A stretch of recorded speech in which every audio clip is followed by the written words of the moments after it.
Welcome to my YouTube channel. तो चलिए start करते हैं अपनी वीडियो जिसमें हम कवर कर रहे थे बहुत ही इंपॉर्टेंट क्वेश्चंस।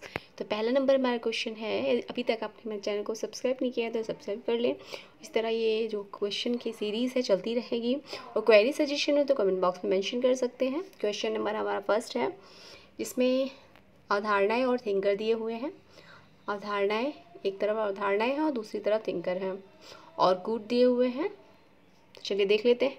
आदर्शीय और सनसेट संस्कृतियाँ, महानगरीय एवं स्थानीय निवासी, रुग्ण भूमिका एवं रोगी भूमिका, संरचना एवं कार्य। दूसरी तरफ थिंकर है, मर्टन है, सोरोकिन है, पार्सन्स है, ब्राउन है और वेबर जी हैं। और कूट दिए हुए हैं, तो बताइए कौन सा राइट होगा। जो आंसर हमारा राइट है वो है डी के अकॉर्डिंग हमारा आंसर है। पहले संस्कृतियाँ जो हैं, सनसेट और संस्कृतियाँ विक्टोरिया सोरोकिन द्वारा दी गई हैं। महानगरीय और स्थानीय निवासी के बारे में किसने बात की है, तो वो की है मर्टन जी द्वारा। और रुग्ण भूमिका ये हमारी पार्सन्स की है। रोगी भूमिका के बारे में जो कॉन्सेप्ट है ये रुग्ण भूमिका और रोगी भूमिका ये पार्सन्स के द्वारा दिया गया। संरचना और कार्य के बारे में हमारे रैडक्लिफ ब्राउन जी बात करते हैं। ठीक है, तो आंसर हमारा हो जाएगा डी राइट। चलिए नेक्स्ट देखते हैं क्वेश्चन। जो मर्टन जी हैं इनके बारे में थोड़ा सा देख लेते हैं। इन्होंने संदर्भ समूह की अवधारणा दी है। ठीक है, मैं यहाँ मेंशन कर दे रही हूँ। संदर्भ समूह की अवधारणा दी है इन्होंने। संदर्भ समूह की भूमिका, आदर्श भूमिका के बारे में बात की है इन्होंने। आदर्श भूमिका के बारे में बात की है और इन्होंने प्रकट प्रकार, अप्रकट प्रकार, प्रचंड प्रकार, इन सभी दुष्ट प्रकार, इन सभी के जो भी अवधारणा है ये सभी मर्टन जी द्वारा दी गई हैं। तो ये भी आपको याद रखना है। और इनकी जो बुक है सोशल स्ट्रक्चर एंड एनोमी, ये बुक इन्हीं की है। ठीक है, और सोशियोलॉजी ऑफ नॉलेज ये इन्हीं की बुक है। Social theory and social structure तो ये इन्हीं की बुक है। अगले जो हमारे थिंकर हैं सोरोकिन, इनके बारे में थोड़ा देख लेते हैं। सोरोकिन ने सामाजिक गतिशीलता की अवधारणा ये दी थी और क्षैतिज सामाजिक गतिशीलता के बारे में बताया है, उग्र सामाजिक गतिशीलता के बारे में बताया है और संस्कृति के इन्होंने 3 प्रकार बताए। एक बताया इन्होंने है चेतनात्मक संस्कृति बताई है और एक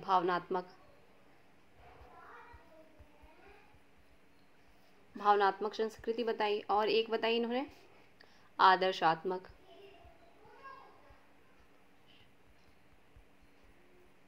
तो इन्होंने 3 संस्कृति की बात की है और इन्होंने जैसा कि बताया सामाजिक सांस्कृतिक गतिशीलता का सिद्धांत बताया और क्रांतिकी समाजशास्त्र के बारे में बात की। चलिए आगे हमारे जो थिंकर हैं वो हैं पार्सन्स। तो पार्सन्स के बारे में थोड़ा सा देख लेते हैं। पार्सन्स जी ने जो सामाजिक संरचना है उसके बारे में बताया है। सामाजिक संरचना के 4 प्रारूप इन्होंने बताए थे, ये आप याद रखिए। जो थे सार्वभौमिक,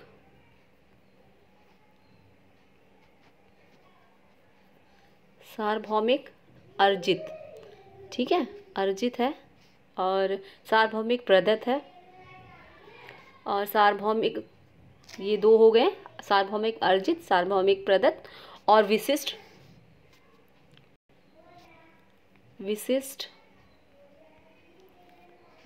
अर्जित। ठीक है, विशिष्ट अर्जित, विशिष्ट प्रदत्त।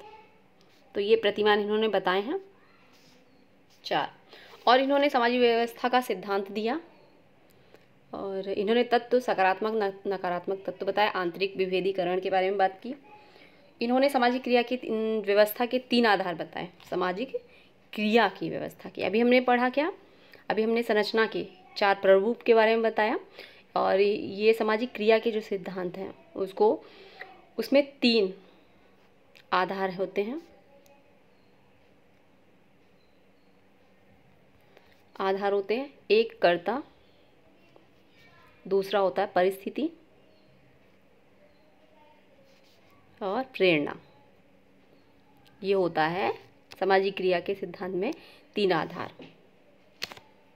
और व्यवस्था में व्यवस्था में, व्यक्तित्व,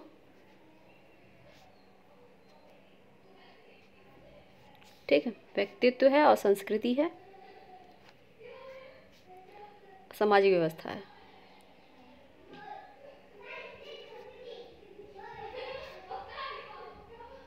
समाज की व्यवस्था, ये बताया इन्होंने। चलिए आगे देख लेते हैं। जो हमारे थिंकर हैं वो हैं रेडक्लिफ ब्राउन। ये मानव शास्त्री हैं, इनके बारे में थोड़ा सा। रेडक्लिफ ब्राउन ने जो सांस्कृतिक संगठन का प्रकारात्मक दृष्टिकोण प्रस्तुत किया है। वंशानुक्रम के आधार पर इन्होंने समाज के बारे में बताया, जाति के बारे में बताया, और संरचनात्मक प्रकारवादी हैं ये, और मानव शास्त्री भी हैं। और इनकी जो बुक है बहुत इंपॉर्टेंट, वो है structural and functional in primitive society. ये बुक काफ़ी फेमस है, और ये आनमान आइसलैंडर बुक इन्हीं की लिखी हुई है। और method in social anthropology selected ऐसे इन्हीं की बुक है, ठीक है। तो इस तरीके से इसमें हमने कवर कर लिया क्वेश्चन। वेबर के बारे में थोड़ा सा देख लेते हैं।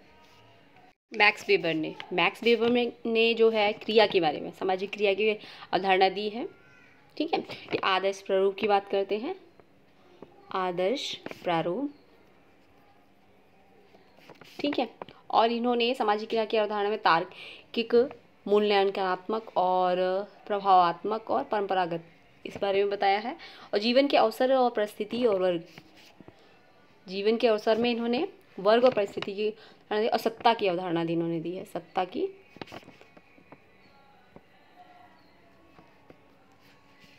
अवधारणा दी है, जिसमें इन्होंने 3 सत्ता बताई, वैधानिक सत्ता, पारंपरिक सत्ता और करिश्माइक सत्ता।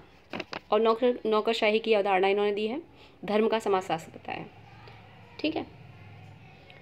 चलिए नेक्स्ट क्वेश्चन देखते हैं हम। नेक्स्ट क्वेश्चन है हमारा, नीचे 2 कथन दिए हुए हैं, एक को कथन ए और दूसरे को आर का नाम दिया गया है। कथन ए है, दुर्खिम मानते हैं कि व्यक्ति मात्र अपने सामाजिक वातावरण का उत्पादन होते हैं। कारण है, दुर्खिम ने विचलन के सामाजिक परिदृश्य के रूप में आत्महत्या का अध्ययन किया और दर्शाया कि यह निश्चित रूप से सामाजिक कारकों द्वारा रूप धारण करती है, बजाय सिर्फ व्यक्तिगत मानसिक परेशानियों के द्वारा। कूट दिए हुए हैं, ए सही और परंतु आर गलत है। ए और आर दोनों सही हैं, आर गलत है परंतु ए गलत है परंतु आर सही है, ए और आर दोनों गलत है। तो आंसर हमारा क्या होगा? तो आंसर जो हमारा राइट है वो है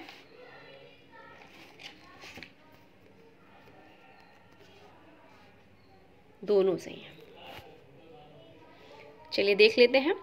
दुर्खिम मानते हैं कि व्यक्ति मात्र अपने सामाजिक वातावरण का उत्पादन होते हैं। तो क्योंकि दुर्खिम जो हैं थिंकर, इन्होंने सामाजिक तथ्य की बात की है, इन्होंने समाज को ही महत्वता दी है, पहली बात तो ये। तो इनके जो कथन है, दुर्खिम मानते हैं कि व्यक्ति मात्र सामाजिक वातावरण का उत्पादन होते हैं, क्योंकि दुर्खिम ने विचलन के सामाजिक परिदृश्य के रूप में आत्महत्या का अध्ययन किया। जब इन्होंने आत्महत्या के अध्ययन किया तो 4 प्रकार की आत्महत्याएं बताई हैं इन्होंने, और दर्शाया कि यह निश्चित रूप से सामाजिक कारकों द्वारा धारण की होती हैं, बजाय व्यक्तिगत मानसिक परेशानियों के द्वारा। मतलब उसकी स्वयं की परेशानी व्यक्तिगत नहीं होती है, बल्कि लोगों के प्रभाव के कारण, लोगों के इफेक्ट के कारण वो आत्महत्या करता है। उन्होंने ये अध्ययन में पाया। तो ये कथन और कारण दोनों सही है। और दुर्खिम की जो सुसाइड बुक है इन्होंने लिखी है, ठीक है, काफ़ी फेमस बुक है, और 4 प्रकार की आत्महत्याएं बताई। चलिए नेक्स्ट क्वेश्चन देखते हैं, दुर्खिम से ही रिलेटेड है। इमाइल दरखाइम के अनुसार धार्मिक धारणाओं की सामाजिक विज्ञान भूमिका यह है कि, अब इमाइल दुर्खिम के अनुसार, ये ज़रूर याद रखा करिए कि किसके अनुसार क्या कहा जा रहा है। जब स्टडी करा करिए तो उसका जो कॉन्सेप्ट है उसे बहुत ही क्लियर कट में रखा करिए कि आखिर जो थिंकर है वो कह क्या रहा है, ठीक है। तो पढ़ लेते हैं। वे व्यक्तियों को आंतरिक तथा बाह्य खतरों का मुकाबला करने में सक्षम बनाते हैं। वे व्यक्तियों को धार्मिक अनुष्ठानों तथा औपचारिकताओं को पूरा करने के लिए अवसर प्रदान करते हैं। वे व्यक्तियों के आधिवैदिक का अनुभव करने के लिए सक्षम बनाते हैं। वे व्यक्तियों को उनके सामाजिक जीवन में मजबूत कारक प्रदान करते हैं। कौन? सामाजिक विज्ञान की भूमिका यह है धार्मिक धारणाओं की। धार्मिक धारणाएं क्या करती हैं? आंसर हमारा क्या राइट होगा? तो आंसर जो हमारा राइट है वो है डी। ठीक है, डी आंसर हमारा राइट होगा, जिसमें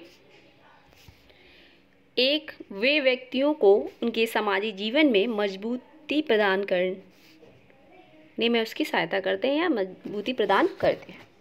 धार्मिक अनुष्ठान। ठीक है, चलिए नेक्स्ट क्वेश्चन देखते हैं, 4th नंबर। दुर्खिम के अनुसार सर्वाधिक आदिम प्रकार का धर्म है। अब कौन है? ऑप्शन दिए हुए हैं, जीववाद, मैजिक या जादू या माया, टोटमवाद, प्रकृतिवाद।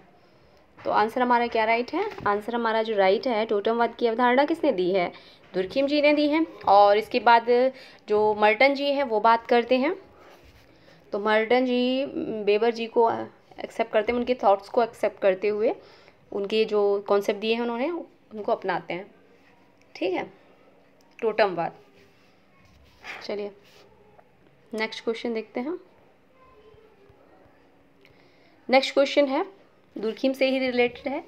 दुर्खिम के अनुसार क्या है?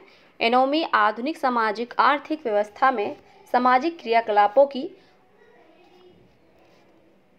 अस्त व्यस्तता की पुरानी अव्यवस्था है, या एनोमी आधुनिक सामाजिक आर्थिक व्यवस्थाओं में आर्थिक उतार चढ़ाव के समय उत्पन्न होती है। एनोमी आधुनिक सामाजिक आर्थिक व्यवस्थाओं में राजनीतिक उतार चढ़ाव के समय उत्पन्न होती है, या फिर एनोमी आधुनिक सामाजिक आर्थिक व्यवस्था में नहीं उत्पन्न होती है। तो आंसर जो हमारा राइट है वो है ए। एनोमी जो होती है आधुनिक सामाजिक आर्थिक व्यवस्था में सामाजिक क्रियाकलापों के अव्यवस्था को पुरानी अवस्था है। पुरानी अवस्था है। ठीक है, चलिए नेक्स्ट क्वेश्चन देखते हैं। निम्नलिखित पुस्तकों को उनके प्रकाशित होने के समय के क्रम में व्यवस्थित कीजिए। अब पुस्तक दी हुई हैं, किसकी है पुस्तक? The division of labour, economics and society, principle of sociology, study on positive philosophy. पुस्तक जो है वो है दुर्खिम जी की। ठीक है, चलिए सीक्वेंस पे लगाते हैं। तो आंसर जो हमारा राइट है वो है डी। ठीक है, डी के according the study on positive philosophy, तो ये है डी। पहले हमारा है स्टडी ऑन पॉजिटिव फिलॉसफी, फिर कौन सी है? फिर है हमारी प्रिंसिपल ऑफ सोशियोलॉजी, फिर है इकोनॉमिक्स, फिर कौन सी है? डिवीज़न ऑफ लेबर, फिर है हमारी इकोनॉमिक्स एंड पॉलिटिक्स। तो इस तरीके से हमारा राइट हो जाएगा।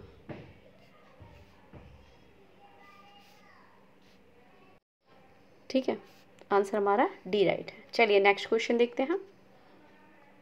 नेक्स्ट क्वेश्चन है, हमारे पास 4 क्लासिकली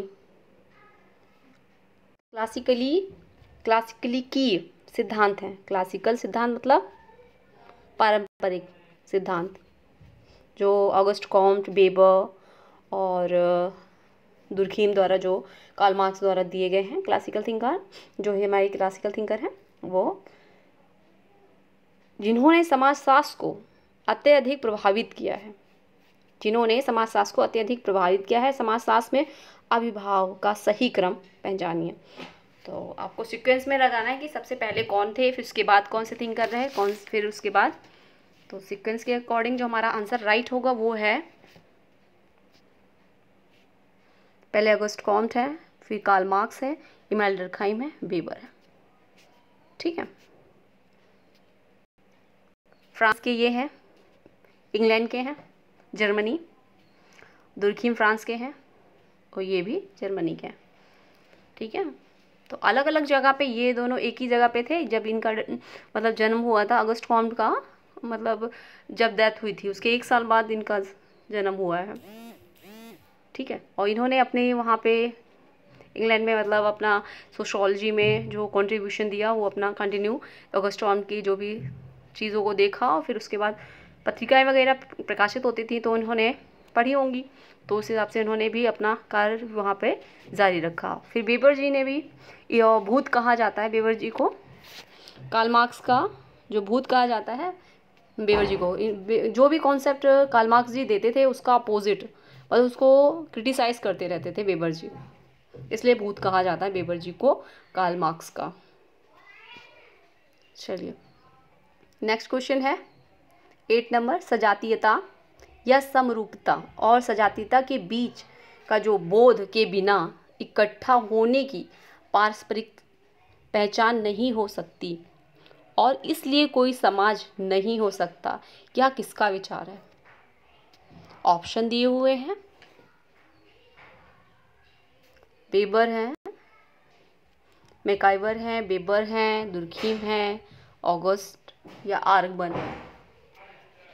चलिए तो बताइए आंसर क्या होगा इसका राइट। तो ये जो कॉन्सेप्ट है ये दिया है आर्गमन ने, डी राइट है हमारा आंसर। डी राइट है सजातीयता, सजातीय मतलब स्वरूपता एक जैसा, और सजातीयता के बोध के बिना इकट्ठा होने की पारस्परिक पहचान नहीं हो सकती। जब तक इसका ज्ञान नहीं होगा हमें पारस्परिक पहचान नहीं हो सकती और इसके कोई समाज नहीं हो सकता, इसके बिना कोई समाज नहीं हो सकता जब तक हमारा इसका बोध नहीं होगा। किसका? सजातीयता का। तो आर्गमन जी हैं। ठीक है, आर्गमन की जो बुक है a handbook of sociology, काफ़ी फेमस बुक है। The social science and their interrelation, ये भी बुक इनकी है आर्गमन की। ठीक है, चलिए नेक्स्ट क्वेश्चन देखते हैं, मर्टन से रिलेटेड है। मर्टन ने लिखा है कि किस प्रकार साम्यवाद जैसी राजनीतिक विचारधारा साम्यवादी समाज में धर्म को निम्नलिखित प्रदान कर सकता है? क्या? दुष्क्रिया, प्रकारात्मक विकल्प, प्रकारात्मक एकता, प्रकारात्मक पूर्वापेक्षा। तो आंसर हमारा क्या राइट होगा? 9 नंबर है हमारा क्वेश्चन, तो इसका आंसर जो राइट है वो है बी, प्रकारात्मक विकल्प। मर्टन के बारे में तो बताया मैंने अभी जस्ट पहले की ऑप्शन के अकॉर्डिंग। तो मर्टन ये प्रकार, अप्रकार, दुष्प्रकार, प्रकट प्रकार, अप्रकट प्रकार की बात करते हैं। ठीक है, भूमिका, संदर्भ भूमिका के बारे में इन्होंने बात की है। ठीक है, चलिए तो नेक्स्ट क्वेश्चन देखते हैं। 10 नंबर क्वेश्चन देख लेते हैं। 10 नंबर हमारा क्वेश्चन जो है वो है सामाजिक उद्विकास। इस पद का प्रयोग किसके उद्विकास को स्पष्ट करने के लिए किया है? ये जो कॉन्सेप्ट है सामाजिक उद्विकास, किस पद को स्पष्ट करने के लिए किया गया है? जीव को, पशु और मानव को, पशु समाज को या मानवीय समाज को? तो किसको किया गया है? आंसर जो हमारा राइट है वो है डी, मानवीय समाज को। उद्विकास हर्बर्ट स्पेंसर द्वारा दिया गया है कॉन्सेप्ट। ठीक है, और इसके समर्थक जो है हमारे ऑगस्ट कॉम्ट भी हैं, ऑगस्ट कॉम्टे। कार्ल मार्क्स ने भी बताया है। ये थे आज के हमारे 10 क्वेश्चंस। ठीक है, नेक्स्ट वीडियो में फिर 10 क्वेश्चन सॉल्व करेंगे विद एक्सप्लेन। और वीडियो अच्छी लगे तो लाइक करिएगा। नेक्स्ट वीडियो में फिर मिलते हैं। इसी तरह सीरीज़ चलती रहेगी और कोई क्वेरी सजेशन हो तो कमेंट बॉक्स में मेंशन करिएगा और वीडियो कैसी लगी कमेंट बॉक्स में बताइएगा। नेक्स्ट वीडियो में फिर मिलते हैं। Thanks for watching.